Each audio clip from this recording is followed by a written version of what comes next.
Mateus 24, versos 37 ao 41, diz assim a palavra do Senhor. Pois assim como foi nos dias de Noé, também será a vinda do Filho do Homem. Porquanto, assim como nos dias anteriores ao dilúvio, comiam e bebiam, casavam e davam-se em casamento, até o dia em que Noé entrou na arca. E não o perceberam, senão quando veio o dilúvio e os levou a todos.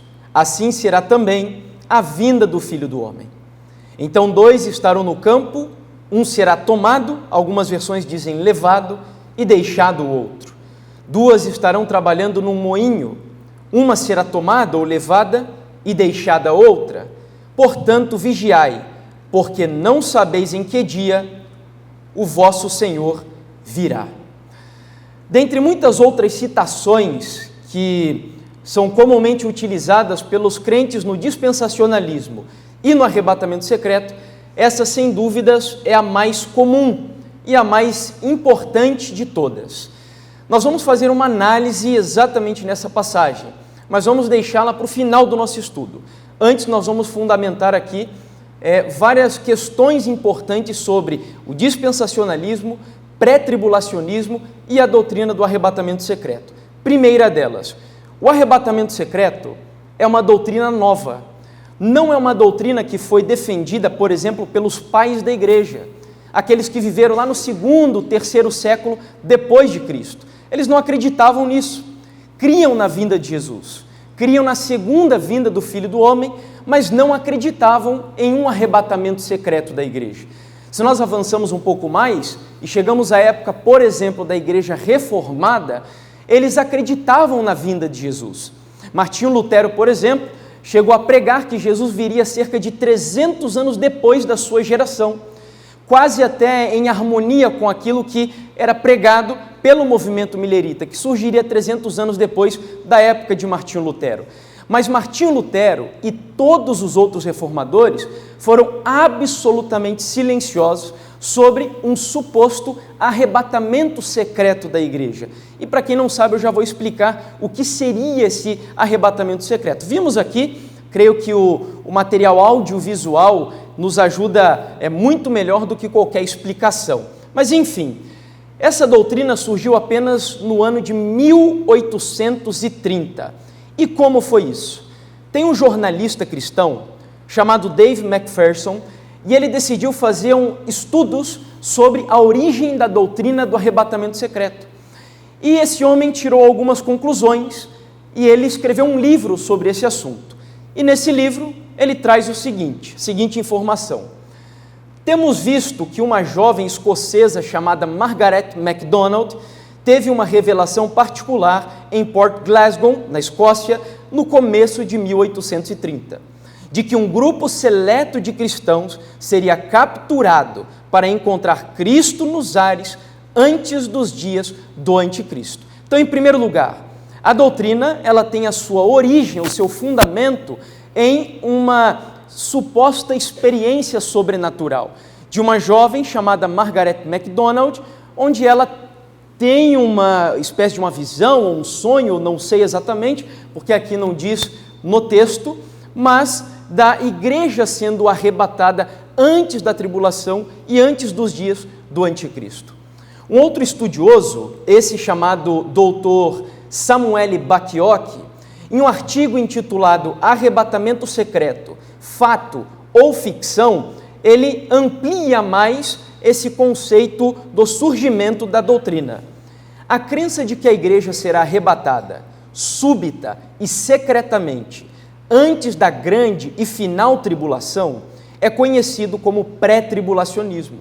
Sua origem é, em geral, identificada por volta dos anos da década iniciada, em 1830, como acabamos de ver. Ele segue o texto. John Nelson Darby, pregador anglicano, que se tornou fundador dos Irmãos de Plymouth, era uma igreja, é considerado o expositor e promotor mais influente do arrebatamento pré-tribulacionista. Então, um dos grandes responsáveis pela divulgação dessa doutrina foi esse homem chamado John Nelson Darby. Ele é conhecido como o pai do dispensacionalismo. E eu vou explicar para vocês o que é o dispensacionalismo e o que tem a ver com o arrebatamento secreto.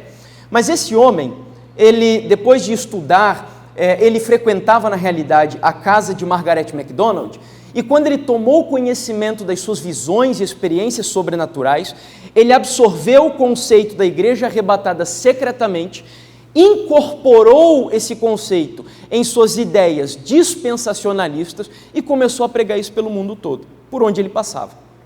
Mas foi nos Estados Unidos da América que ele conheceu um advogado chamado Cyrus Ingerson Scofield. Eu não sei se vocês já conhecem ou se alguém daqui já ouviu falar de uma Bíblia cujo nome é Bíblia de Referência Scofield. Alguém já ouviu falar dessa Bíblia? Ok, temos algumas mãos aí erguidas. Ela é uma Bíblia anotada, ou seja, com comentários de rodapé, justamente desse rapaz aqui chamado Scofield. Por isso, Bíblia de Referência Scofield. Ele não era teólogo, mas ele decidiu se aventurar em anotar e colocar seu ponto de vista sobre os textos bíblicos. E como ele foi profundamente influenciado por Darby na visão dispensacionalista e do arrebatamento secreto, nas notas de rodapé, a sua interpretação era enviesada por esse conceito dispensacionalista, pré-tribulacionista e do arrebatamento secreto. O problema é que muitas pessoas que começaram a adquirir essa Bíblia de estudos, principalmente pentecostais e neopentecostais, chegavam a crer que as notas de referência de Scofield era algo tipo, como se Paulo estivesse escrevendo aquilo. Eles davam um valor canônico para as notas de referência escritas por esse homem, como se tivesse sido o próprio Deus que o inspirou a escrever. E assim, foi através dessa Bíblia, anotada por ele, que a doutrina do arrebatamento secreto e do dispensacionalismo se popularizou bastante nos Estados Unidos da América, aqui no Brasil também e depois no mundo todo. Avançando um pouco mais e chegando na década de 90, nós já temos aqui uma nova contribuição para a divulgação e massificação dessa doutrina. Foi uma série de livros de ficção religiosa escritas por Tim LaHaye e Jerry Jenkins. Eles escreveram uma série de livros e o primeiro livro dessa série de ficção se chamava Left Behind, ou seja, Deixados para Trás. Esse nome eu creio que é sugestivo para alguns, porque embora nem todos tenham conhecimento dos livros, mas eu acredito que a grande maioria sabe que depois de um tempo, os livros eles ficaram tão famosos que a indústria de Hollywood decidiu fazer um filme sobre essa série Deixados para Trás. E o filme, ele foi estrelado até por... Me esqueci o nome desse rapaz aqui agora. Nico está assistindo o filme, né? Eu fiz de propósito. Bom, por Nicolas Cage. E o filme ganhou bastante aceitação e até hoje a maioria das pessoas acredita nesse conceito pré-tribulacionista e dispensacionalista. Bom, avançando ainda mais, nós... Já agora, entrando na nossa época, por que estamos tratando sobre esse assunto aqui hoje? Porque recentemente a Rede Record começou a fazer uma novela com o nome Apocalipse. E nessa novela eles têm apresentado a visão dispensacionalista da esmagadora maioria dos evangélicos. E muitas pessoas têm até, de alguma forma, absorvido esses conceitos. Até mesmo, eu me surpreendo, adventistas. O meu sogro, esses dias atrás, me comentou que alguém da igreja onde ele congrega, que é adventista, enviou um material falando sobre o chip sendo a marca da besta. E todo esse conceito está relacionado, fundamentado na visão dispensacionalista da profecia, que não é a nossa visão. E nós vamos confrontá-la com a palavra de Deus hoje. Mas essa novela Apocalipse, ela trouxe esse assunto à tona novamente. Ele trouxe esse assunto para a discussão entre os cristãos. E teve um outro fator também, talvez até que mais profundamente contribuiu para que esse assunto voltasse para o centro de discussão na área de profecias. Foi a decisão que no finalzinho do ano passado, o Donald Trump tomou de reconhecer Jerusalém como a capital do Estado ou da nação de Israel. Alguém acompanhou isso daqui? Ok, a grande maioria. Então Donald Trump tomou essa decisão, e aqui está o documento que ele assinou, atrás dele está o vice-presidente dos Estados Unidos, que é americano, e ele demonstrando o seu reconhecimento de que Jerusalém é a capital de Israel. Aí você deve estar se perguntando, mas o que isso tem a ver com o arrebatamento? Tudo, porque os dispensacionalistas acreditam que Israel precisa estar plenamente reconhecida ou estabelecida como Estado e uma nação, com capital em Jerusalém, para que a igreja seja arrebatada, o anticristo se manifeste e então futuramente Jesus volte pela segunda vez. E é por isso que eles ficaram extremamente empolgados com isso. E é mais, olha só que coisa interessante. O jornal Los Angeles Times, no dia 6 de dezembro do ano passado, eles fizeram uma pergunta em uma de suas matérias e eles mesmos deram a resposta. Quem realmente quer que Trump reconheça Jerusalém? Resposta: seus apoiadores evangélicos, diz o texto. Então os evangélicos têm interesse em que Jerusalém seja reconhecida. E é mais, eu vou até mais além, eles não só têm interesse, como eles influenciaram o Donald Trump a tomar essa decisão. Foram eles que influenciaram. Eu me lembro que quando ele ainda estava na sua corrida presidencial, Trump, eu vi que cerca de 56% do eleitorado dele eram evangélicos. E ele prometeu para o seu eleitorado que se ele fosse eleito, ele reconheceria Jerusalém como capital de Israel.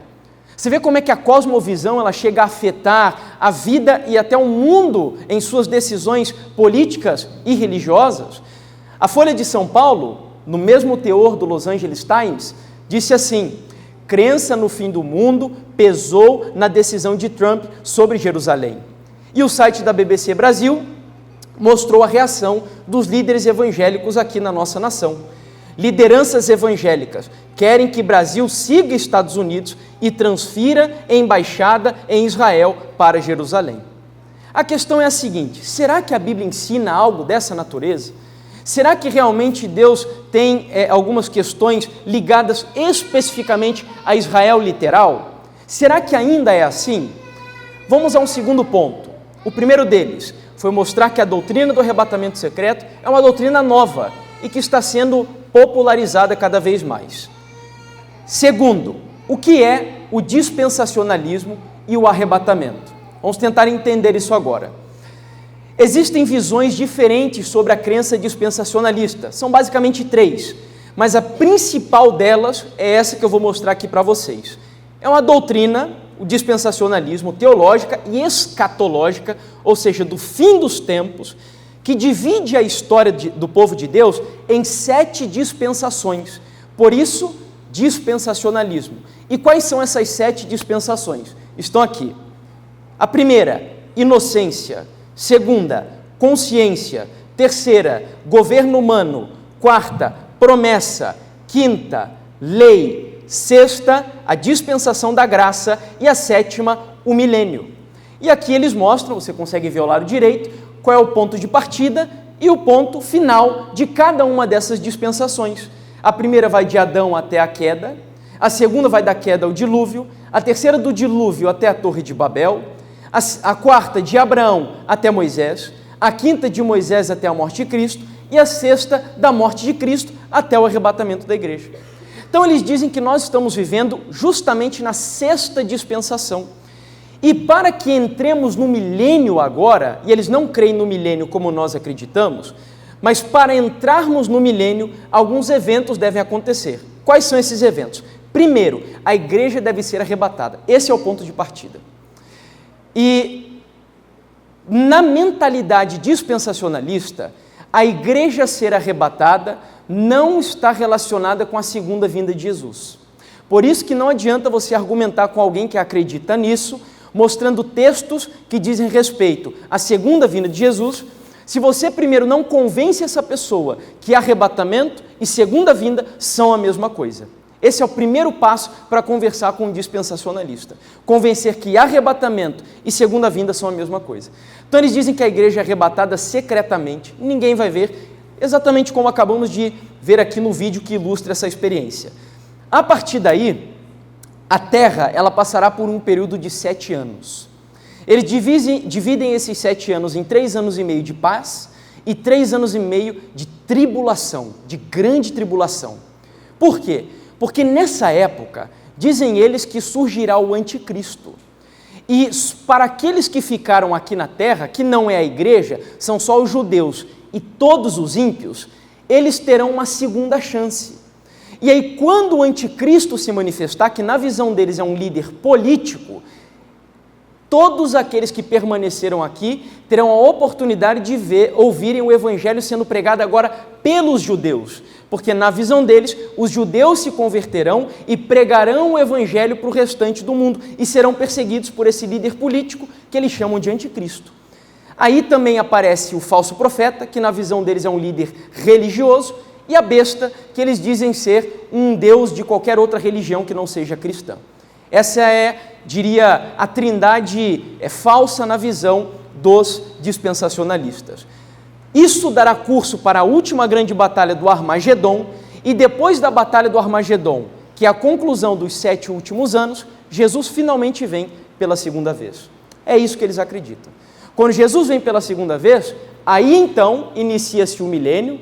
Nós temos um período, portanto, de 1000 anos de reinado de Cristo na terra, começa o juízo final, e então acontece a promessa de um novo céu e uma nova terra.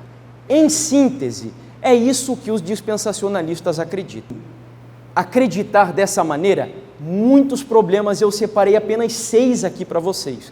Mas eu queria que vocês prestassem muito atenção nas implicações doutrinárias de defender o dispensacionalismo. A primeira delas, dividir o plano de Deus em 7 dispensações. A pergunta é a seguinte: onde está na Bíblia que Deus dividiu o plano dele em 7 dispensações? Em lugar nenhum. Alguns diriam, mas tem os 7 selos e as 7 igrejas, mas isso não tem nada a ver com as 7 dispensações que nós acabamos de ver ali. Nada a ver. Um outro problema, que é o segundo, é que os dispensacionalistas acreditam que no Antigo Testamento o povo de Deus era salvo, sabe pelo quê? Pelas obras. Isso é um absurdo, é uma agressão contra a Bíblia Sagrada, porque desde o Antigo Testamento, o único meio para que alguém fosse salvo era a graça de Deus, e não as obras da lei. Isso é um erro teológico gravíssimo, como se no Antigo Testamento a salvação em Cristo não fosse uma realidade.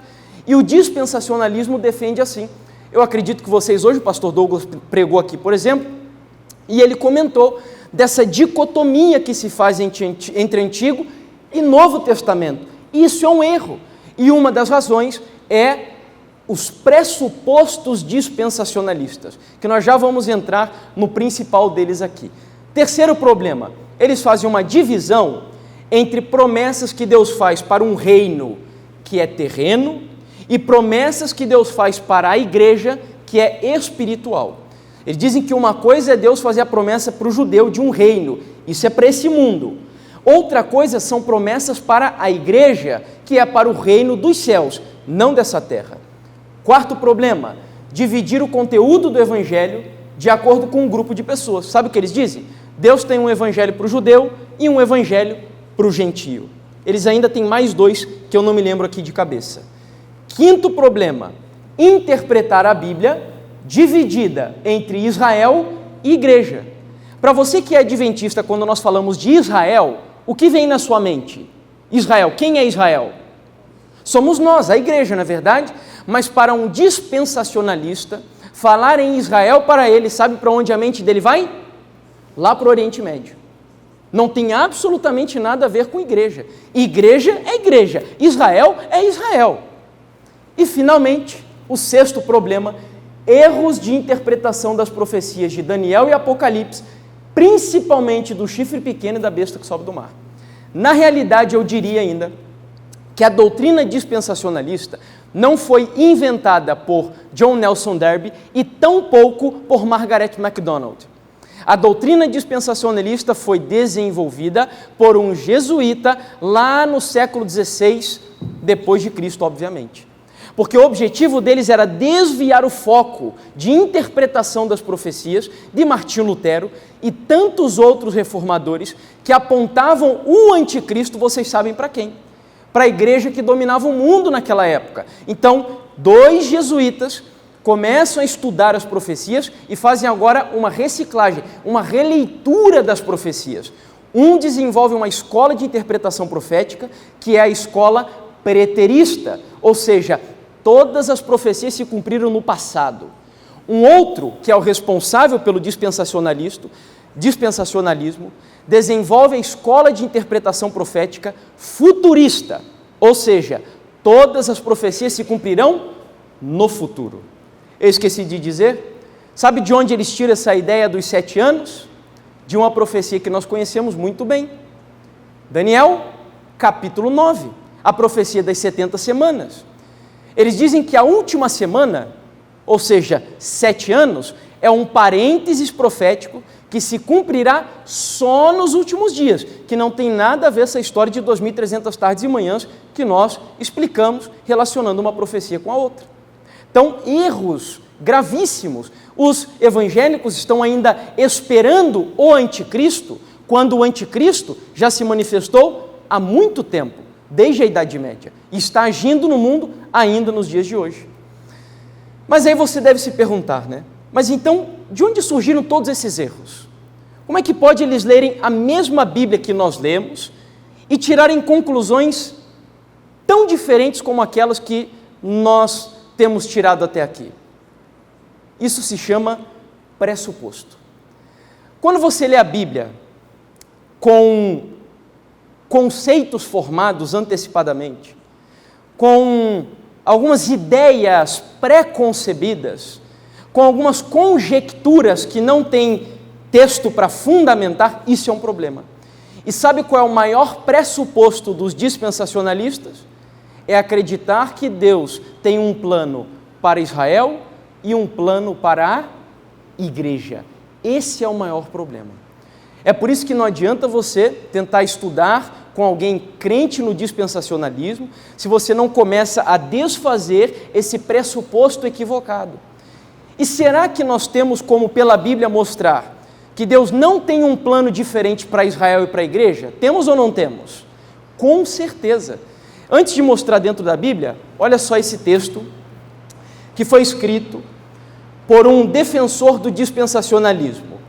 Ele foi fundador e o primeiro presidente do seminário de Dallas, onde as doutrinas dispensacionalistas foram bastante divulgadas nos Estados Unidos. E olha só o que ele diz, bastante atenção aqui na visão dicotômica desse homem.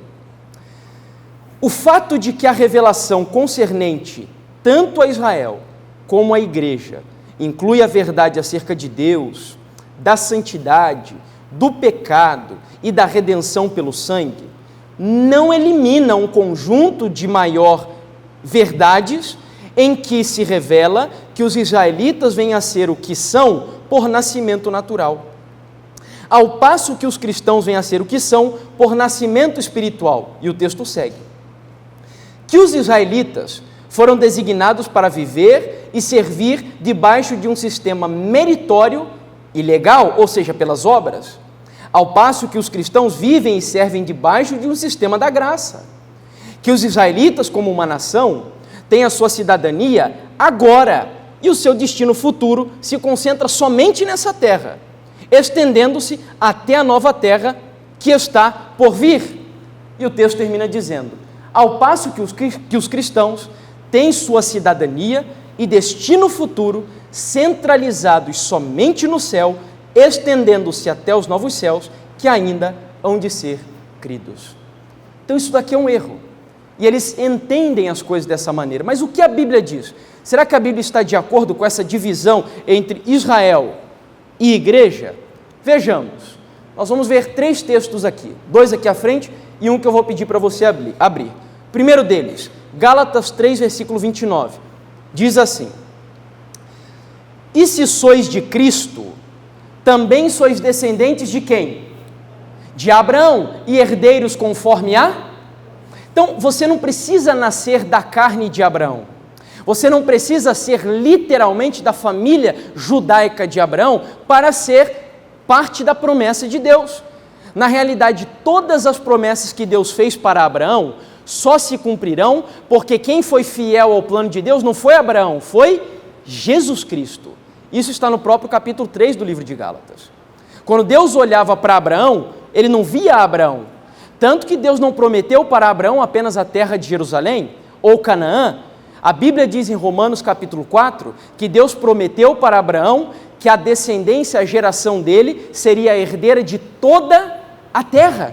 Isso está escrito em Romanos capítulo 4. Bom, um outro texto, Romanos 2, 28 e 29. Porque não é judeu quem o é apenas exteriormente, nem a circuncisão a que é somente na carne.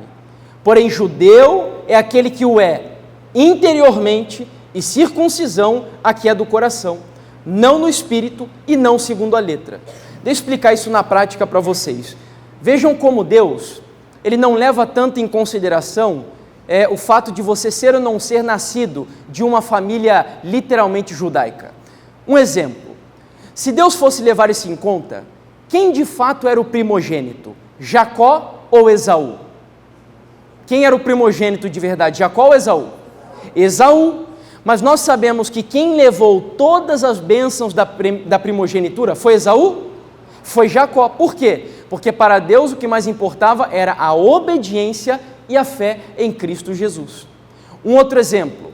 Vocês sabem qual era o filho primogênito de Jacó? Sabe qual foi o primeiro filho que Jacó teve? Rúben. Foi o primeiro filho dele.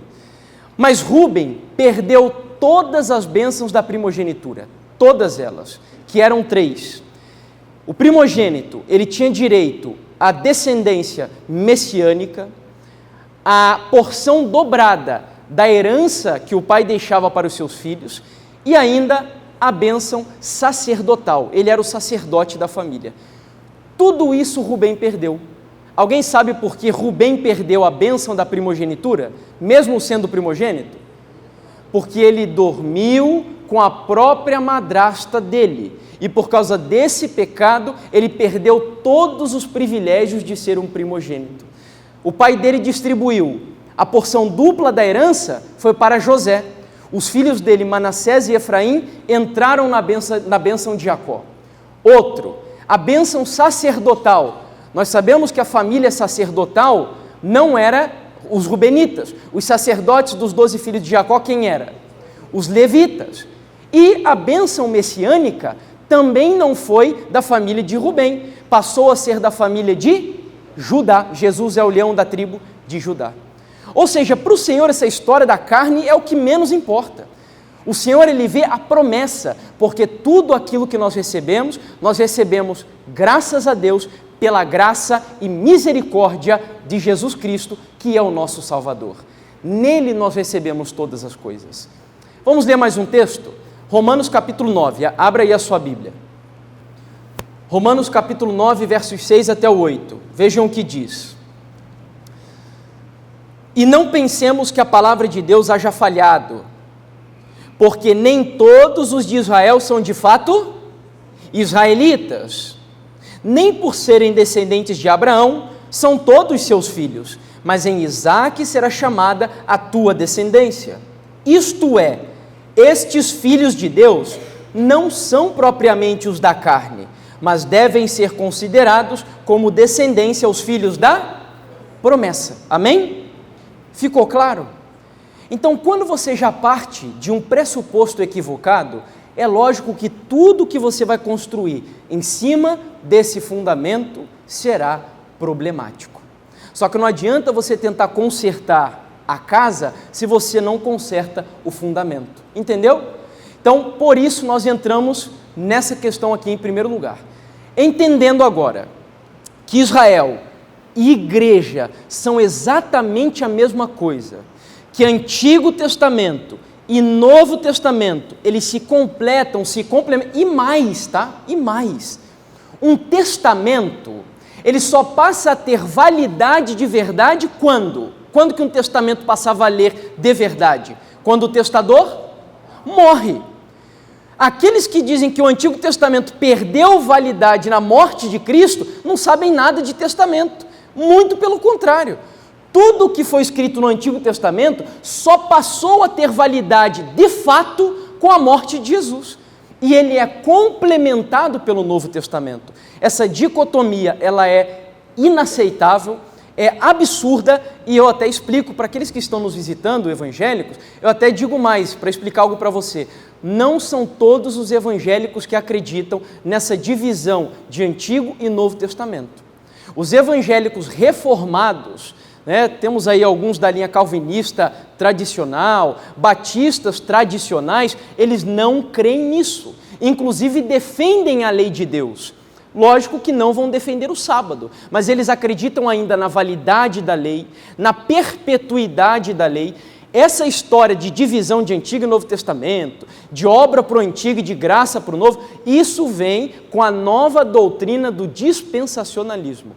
E hoje é defendido pela maioria de pentecostais e neopentecostais. E nós estamos vendo que isso é um problema. Biblicamente não suporta, tá? Não suporta os versículos bíblicos. Mas então, irmão Jefferson, o que a Bíblia então fala sobre o arrebatamento secreto? Será que existe versículos que aprovam isso, que fundamentam isso?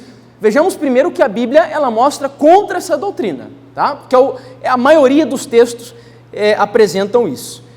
Vejam o alerta que Jesus fez contra os crentes no arrebatamento secreto. Mateus 24, verso 26 ao 27. Ele vai dizer assim: portanto, se vos disserem, eis que ele quem? Jesus, está no deserto, não saiais. Ou ei-lo no interior da casa, não acrediteis. O que Jesus está dizendo aqui? Olha, se alguém disser para vocês que eu vou vir secretamente, escondido, que eu vou vir lá escondidinho no interior de uma casa, não acredite não.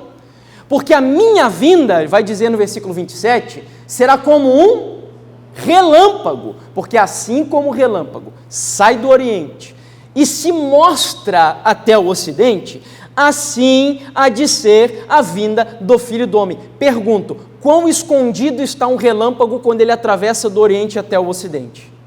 Nem um pouquinho escondido. É completamente visível e ainda mais barulhento, é ou não é? É bastante barulhento. E a vinda de Jesus, além de ser visível, será bastante barulhenta, porque a palavra diz que trombetas soarão lá dos altos céus, e serão trombetas literais.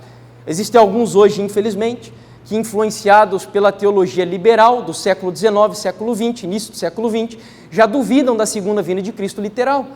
Mas graças a Deus, nós como igreja adventista, essa é a doutrina que nós mais defendemos, porque no nosso nome nós carregamos a esperança que temos de que Jesus virá pela segunda vez, literalmente em poder e grande glória.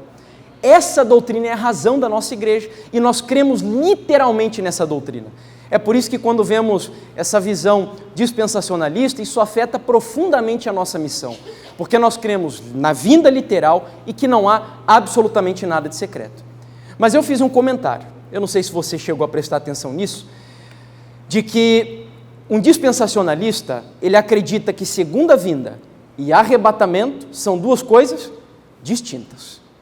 Então não adianta você vai pegar, eu me lembro certa vez, peguei o texto, que diz assim, que Jesus ele vem nas nuvens e todo olho o verá. Sabe o que eles diziam? Não, pera lá.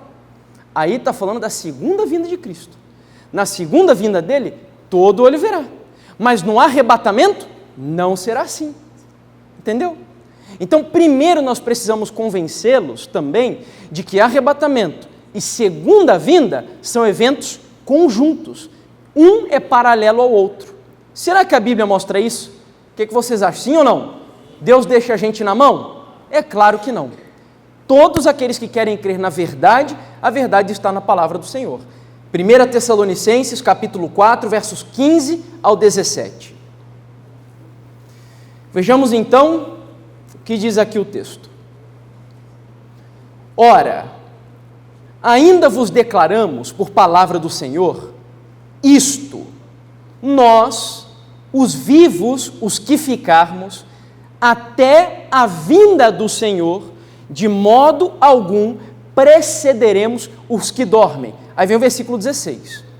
Porquanto o Senhor mesmo, dada a sua palavra de ordem, ouvida a voz do arcanjo e ressoada a trombeta de Deus, descerá dos céus e os mortos em Cristo ressuscitarão. Então o texto está explicando aí o seguinte, quando Jesus voltar, é a vinda dele, porque o texto diz bem claro, está lá no versículo 15, ele já começa dizendo, nós os vivos que ficarmos até a sua vinda.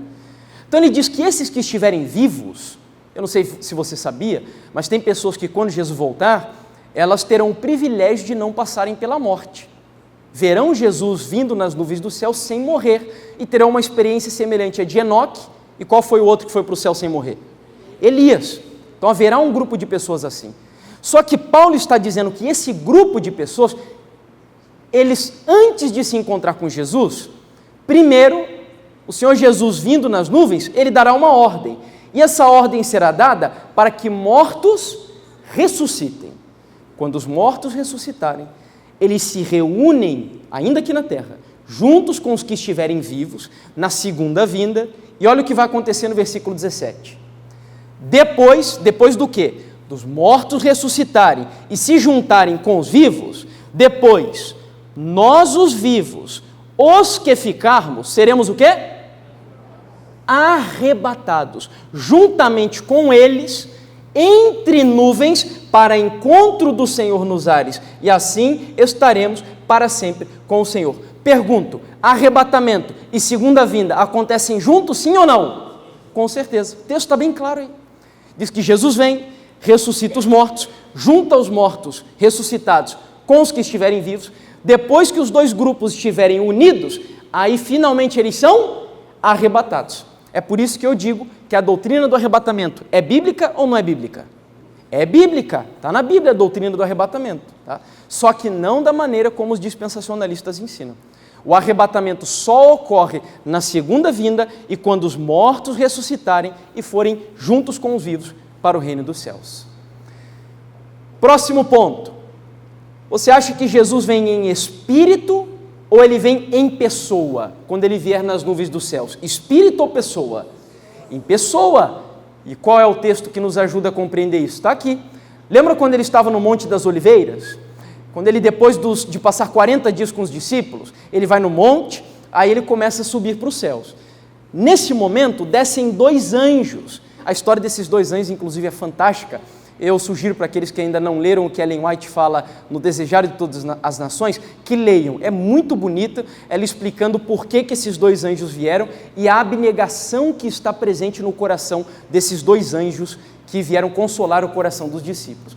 Mas eles dizem o seguinte aqui no versículo 11. E lhes disseram, varões galileus, por que estáis olhando para as alturas? Esse mesmo Jesus que dentre vós foi assunto ao céu, virá do modo como viste subir. Então Jesus vem exatamente como ele subiu. Pergunto, Jesus subiu em espírito ou em corpo? Em corpo, visível, não foi?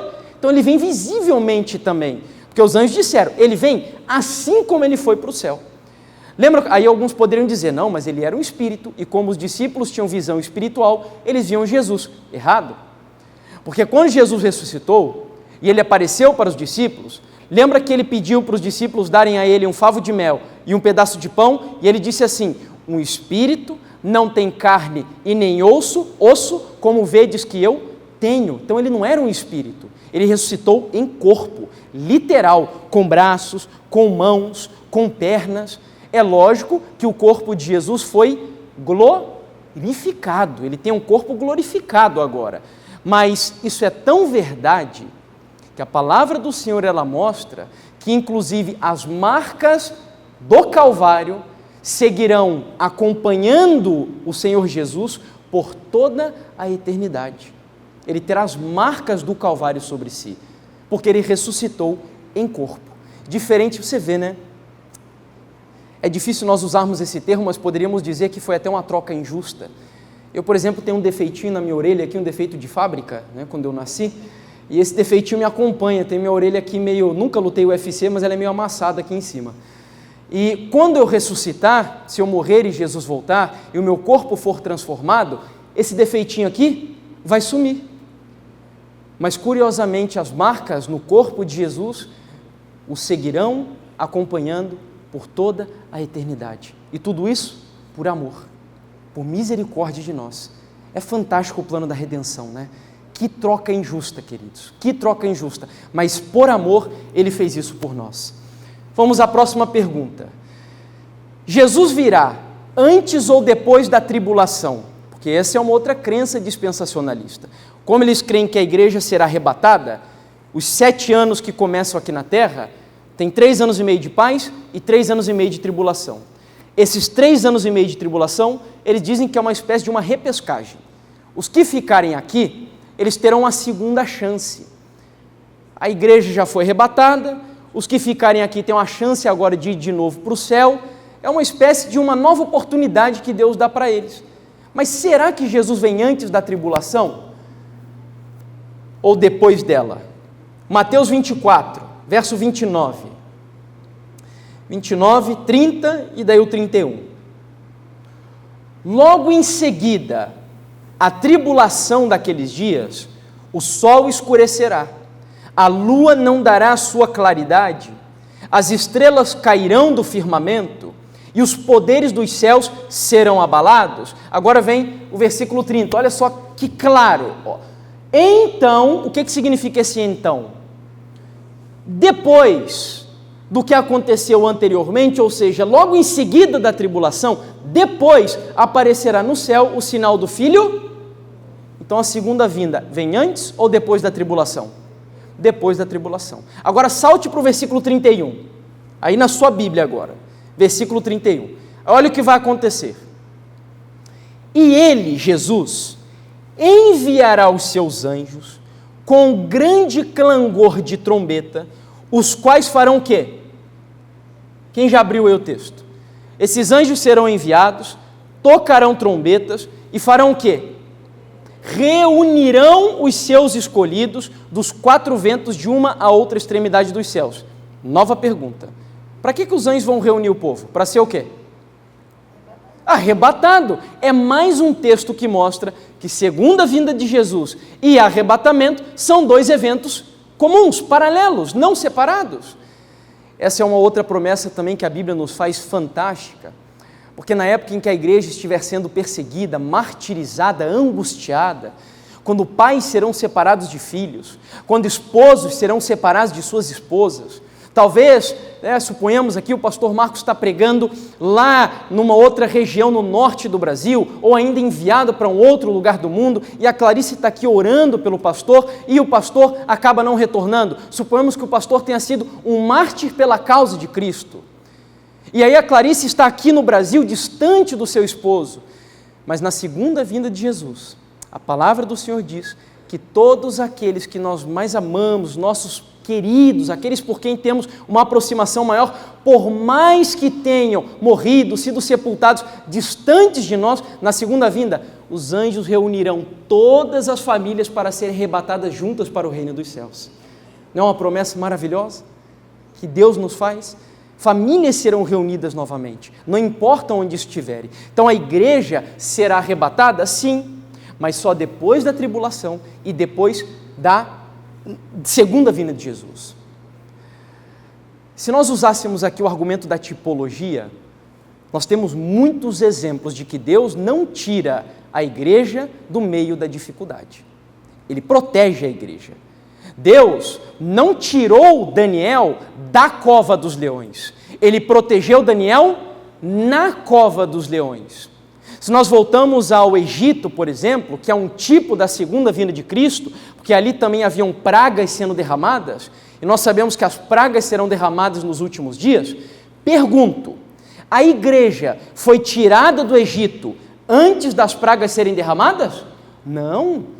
Eles viveram um período de angústia ali, viveram uma dificuldade na terra do Egito, mas no meio do Egito, a Bíblia diz que enquanto, por exemplo, no país inteiro, no império inteiro, na nação toda, não havia luz, em uma cidadezinha chamada Gósen, habitava um povo ali, que era um povo fiel a Deus, lá tinha luz. Enquanto em toda a agricultura egípcia, meteoros eram lançados e destruía a economia agrícola deles, na agricultura do povo de Deus, lá na terrinha de Gósen, nada acontecia e eles tinham comida em abundância. Eu costumo dizer que é nessa época, queridos, eu quero estar vivo e em nome de Jesus ser fiel a Deus nessa época, porque é nessa época que um dos salmos mais conhecidos da Bíblia se cumprirá literalmente. Sabe a que salmos eu me refiro? 91. 1000 cairão ao teu lado, 10.000 à tua direita, mas tu não serás atingido. A Bíblia diz que nenhuma praga chegará à tenda do povo de Deus.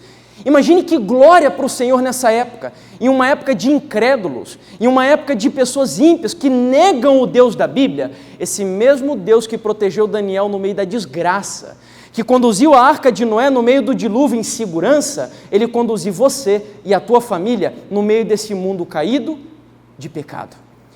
As pessoas vão ficar assombradas com isso. O quê? Eu quero conhecer esse Deus. É verdade que quando as pragas estiverem sendo derramadas, já será tarde demais. Mas eu volto a dizer, a igreja não será arrebatada antes da tribulação. Esse seria o ato mais covarde da igreja se isso acontecesse. Deus manterá a igreja aqui, no meio de lutas e dificuldades, mas para o mundo será provado que aqueles que são fiéis a Deus serão protegidos no meio das desgraças do planeta Terra. Bom, estamos chegando aqui já no final do nosso estudo praticamente. Nós vamos responder aqui apenas mais 2 questões. E os ímpios no meio disso tudo? Eu disse que a visão dispensacionalista acredita que os ímpios terão uma segunda chance quando Jesus voltar e a igreja for arrebatada. Será que os ímpios terão uma segunda chance? Abra sua Bíblia em Tessalonicenses. 2 Tessalonicenses, capítulo 1, versos 7 até o 9. Mais um texto bastante claro. E a vós outros, que sois o quê? Que sois o quê? Não ouvi. Atribulados, ou seja, a Bíblia ela já parte do pressuposto de que o povo de Deus será atribulado. Então não tem chance de pensar que nós não seremos. Até esqueci de mencionar, depois abra a sua Bíblia na sua casa. Apocalipse capítulo 7, verso 14. A Bíblia mostra um grupo de pessoas já salvos. Aí um outro grupo que está lá no céu vê essas pessoas com as vestes manchadas de sangue e pergunta assim, esses aí quem são? E de onde vêm? Aí a resposta diz assim, esses são os que vieram da grande tribulação, mancharam as suas vestiduras no sangue do Cordeiro e agora estão salvos. Ou seja, a tribulação está presente na vida do povo de Deus. Não existe essa história de igreja ser retirada antes da tribulação. Mas sigamos aqui. E a vós outros que sois atribulados, alívio juntamente conosco, quando do céu se manifestar o Senhor Jesus com os anjos do seu poder, em chama de fogo, tomando vingança contra os que não conhecem a Deus e contra os que não obedecem ao Evangelho de nosso Senhor Jesus. Estes sofrerão penalidade de eterna destruição, banidos da face do Senhor e da glória do seu poder. Tem segunda chance para o ímpio na segunda vinda de Jesus? Não tem segunda chance para o ímpio. A porta da graça, ela será fechada antes, inclusive, de Jesus voltar. Momentos antes da segunda vinda de Cristo. Não sabemos quanto tempo, mas ela será fechada. Isso é um fato. Bom, mas agora tem um problema. Se lembra que eu prometi algo para vocês no início do estudo? Vamos ver se vocês são bons de memória ou se já esqueceram. Explicar o texto que lemos lá do capítulo 24. E como ficaria o capítulo 24 no meio disso tudo? O texto lá de Noé. Dizendo que um será tomado, outro será deixado. Vocês viram que até na novela mostrou o texto, enquanto estava apresentando a cena ali, um sendo tomado, outro deixado. Existe algo na teologia que nós chamamos de hermenêutica. Hermenêutica é o estudo que vai te apresentar ferramentas para interpretar a Bíblia corretamente. Porque eu posso interpretar a Bíblia de maneira errada. Eu sei que aqui nós temos, por exemplo, alguns advogados, pessoas da área do direito, talvez tenhamos alguém aqui nos visitando que seja juiz, não sei. E eu sei que no direito também se estuda hermenêutica, para saber interpretar leis, interpretar Constituição e etc. E na teologia, a hermenêutica também é uma área de estudo, para saber interpretar a Bíblia. E uma regra básica de interpretação bíblica é sempre que você vai tirar uma conclusão de um texto, você precisa considerar o contexto, tá certo? Esse é o segredo da passagem aqui. Quando Jesus ele nos apresenta o texto que lemos no início do estudo, ele já nos oferece o contexto da história. Qual é o contexto da história?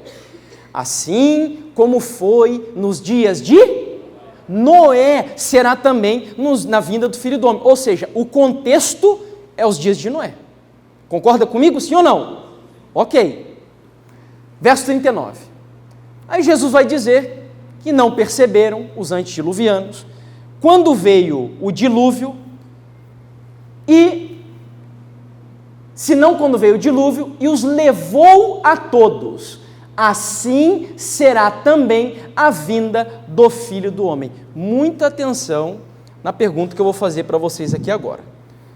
Nos dias de Noé, quem foi levado pelo dilúvio? Os ímpios ou os justos? Quem foi, os ímpios ou os justos? Estão seguros disso? Tem certeza? Certeza absoluta? Já comecei a ver, vocês estão certos, irmãos, defenda o que vocês creem de verdade, fica com medo não. O texto está dizendo, e não perceberam, quem não percebeu? Os ímpios, senão quando veio o dilúvio e os levou a todos. A quem? Quem são esses todos? Os ímpios que foram levados, assim será também na vinda do Filho do Homem. Então, no contexto dos dias de Noé, quem foi levado? Os ímpios. E quem foi deixado? Os salvos, não foi? Foram deixados vivos na arca de Noé. Partindo do contexto, nós podemos entender o verso 40 e 41. O texto diz, então 2 estarão no campo, um será tomado, algumas versões dizem levado. Quem vai ser levado, o ímpio ou o justo? O ímpio. O contexto de Noé, o ímpio é levado pelo quê? Pela água? Não, agora não é pela água. Lembra que nós acabamos de ler ali em Tessalonicenses, né? E a vós outros que sois atribulados, alívio quando dos céus se manifestar o Senhor Jesus na glória do seu poder, em chama de fogo. Agora é fogo. Agora é fogo. Tá?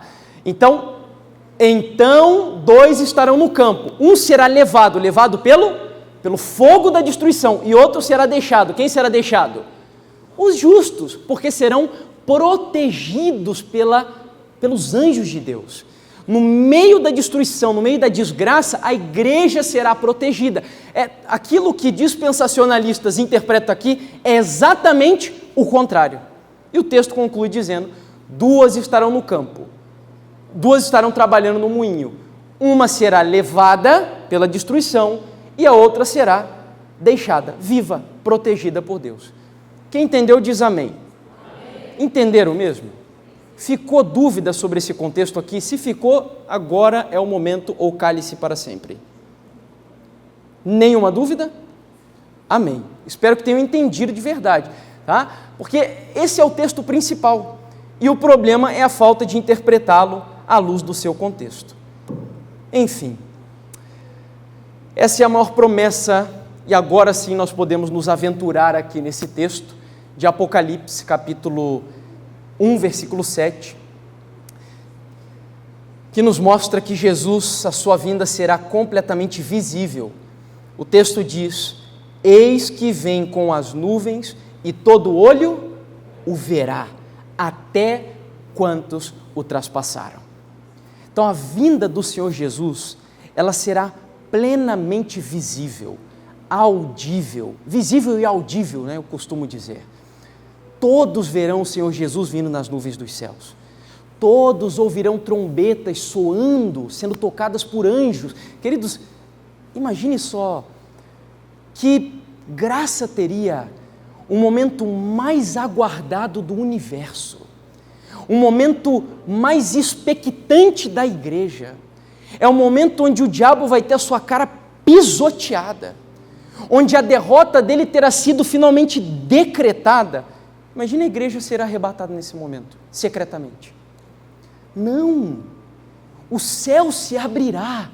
A Bíblia diz que ele se enrolará como um pergaminho. Eu nem sei explicar como isso vai acontecer, mas vai se enrolar. Será um momento tão glorioso que a palavra do Senhor nos diz que as montanhas, elas serão chacoalhadas de um lado para o outro, como canas são agitadas pelo vento. Imagine o poder e a majestade da segunda vinda de Jesus. Para aqueles que acreditam nos relatos de Ellen White no livro Grande Conflito, ela chega a dizer que tudo na natureza sairá do seu curso normal. Os rios que correm para esse lado correrão para o outro lado. Tudo sairá do seu curso natural. Ela diz que nuvens começarão a chocar-se umas com as outras. Será um momento fantástico, inesquecível. A atenção do universo será chamada para esse momento, para aquela nuvenzinha que vocês conhecem muito bem, do tamanho da mão de um homem, que ela começa lá de longe ainda, se aproximando pouco a pouco, e à medida que ela se aproxima, ela vai crescendo em majestade e glória, e nós vamos enxergando aquele séquito angelical que vem juntamente com o Senhor Jesus. E não serão poucos anjos. É por isso que é impossível de ser um evento secreto, porque a Bíblia diz que Jesus vem acompanhado, sabe por quantos anjos? Todos os anjos dos céus vêm com ele. É por isso que a Bíblia diz, por exemplo, que haverá silêncio no céu. Por que silêncio? Porque todos os anjos virão com Jesus nesse momento. E eu e você somos convidados para esse momento glorioso. E eu acredito de todo o meu coração que esse momento está a ponto de se cumprir. Nós temos a oportunidade, queridos, de ver Jesus voltando nas nuvens dos céus. E é por isso que precisamos de plenos pulmões e com toda a convicção que temos em nosso coração, bradar em norte, sul, leste, oeste, que breve Jesus voltará. E a igreja precisa estar pronta para esse momento. Que Deus seja louvado por você que veio aqui nessa tarde. Eu espero que você tenha aprendido a visão correta desse assunto e saia, explique, esclareça para as pessoas. Não deixe que as pessoas sejam enganadas por uma visão equivocada dessa doutrina. Pregue, defenda a sua fé com autoridade, com amor, e volto a repetir, e anuncie que Jesus está voltando.